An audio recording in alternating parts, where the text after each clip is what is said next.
पेट्रोलच भेटा ना भाऊ.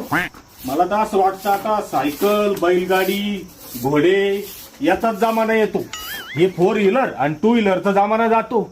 आणि हे काय दुखापत करून घेतली तो सोनूची मम्मी. खाली बैस खाली बैस. मी तुला किती वेळा सांगितलं ग की जपून काम करायचंय म्हणून. बरं झालं इकडे लागलं. इकडे खाली लागलं असतं तर डोळा फुटला असता. अहो सोनूश पप्पा आता मी झाडत होते ना. झाडता झाडता पडली की तू. मग जरा हळूहळू झाडायचं. तो माग का कुत्रं लागलं होतं का? नाही. मग अहो तवा सापडली मला ही बँडेज. नवी किरिंग होती व सोनूश पप्पा. म्हणलं माय वायाला जाईल म्हणून मी लावून घेतली.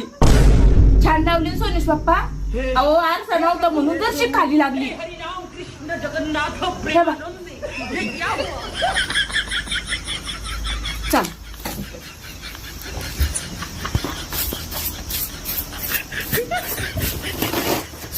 सुने, तुला मी गॅरंटीने सांगतो, तुला इंग्लिश थोडी सुद्धा येत नाही. ते कसं काय? मी तुला इंग्लिशमध्ये बोलतो, त्याचं उत्तर तू इंग्लिशमध्येच द्यायचं. हां बर. I love you. जा की वक्ता तोंडाच्या. त्या बघ, बोललीस का मराठीत?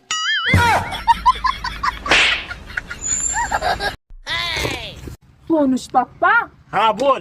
मी लहानपणी जेव्हा एवढी एवढी असेल ना पा एवढी अशी. हा मग एवढी एवढीच असशील ना. एवढी एवढी थोडी असणार आहे तू लहानपणी. सांग. कामाच्या मधीला गप्पा लय सुस्त्या. तवा माझ्या आजीनं मला एक गोष्ट सांगितली.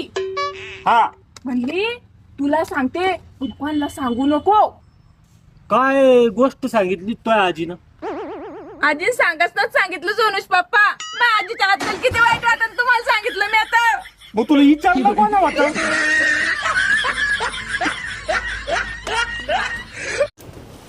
अहो मला वट पौर्णिमेसाठी 7,000ची साडी घेऊन द्या की. एवढी महाग कशाला?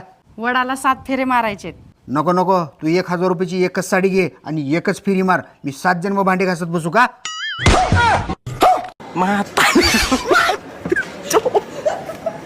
म्हातारी गो बाई. ओ येताना एक समोसा ना.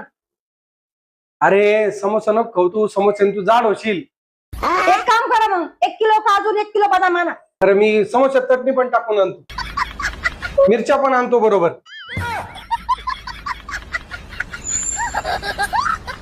कशी आहेस?